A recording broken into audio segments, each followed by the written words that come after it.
محب العلماء جناب حفیظ اللہ شریف صاحب چیئرمین خدام العلماء ویلفیئر فاؤنڈیشن نے علماء کو قرآن اندازی کے ذریعے منتخب کر کے عمرہ پہ روانہ کیا۔ آپ دیکھ سکتے ہیں انہوں نے خود سے ٹکٹ دے کر کے علماء کی شان میں یہ فرمایا کہ ہم علماء کو مرتے دم تک عمرہ کراتے رہیں گے انشاءاللہ۔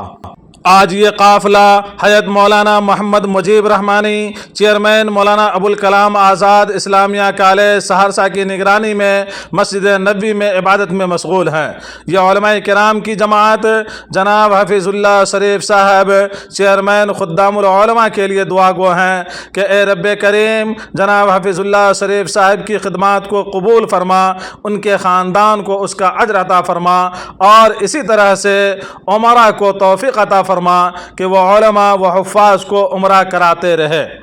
محب العلماء جناب حفیظ اللہ شریف صاحب نے یہ فرمایا کہ ہم اپنے زندگی کا یہ پیشہ بنا لیے ہیں کہ علماء کی خدمت میں اپنی پوری زندگی گزار دیں گے۔ آپ یہ دیکھ سکتے ہیں کہ یہ علماء و حفاظ کی جماعت ہے جو زیارت حرمین کے لیے تشریف لے جا رہے ہیں، بس کے ذریعے ان مقدس مقامات پہ تشریف لے جا رہے ہیں جن کی بہت ساری فضیلتیں ہیں۔ ان مقدس مقامات پہ جا کر کے ملک کی ترقی اور ملک کے امن و سکون کے لیے دعا فرما رہے ہیں، اور یہ دعا کر رہے ہیں۔ یہ غزوہ احد کا منظر ہے جہاں شہداء کرام لیٹے ہوئے ہیں، وہ 70 صحابی جو غزوہ احد میں شہید ہوئے تھے۔ اسی طرح کئی مبارک مقامات پہ تشریف لے گئے اور وہاں نماز ادا کر کے امت مسلمہ کے لیے اور خدام العلماء جناب حفیظ اللہ شریف صاحب کے لیے دعا فرما رہے ہیں کہ اللہ ان کی خدمت کو قبول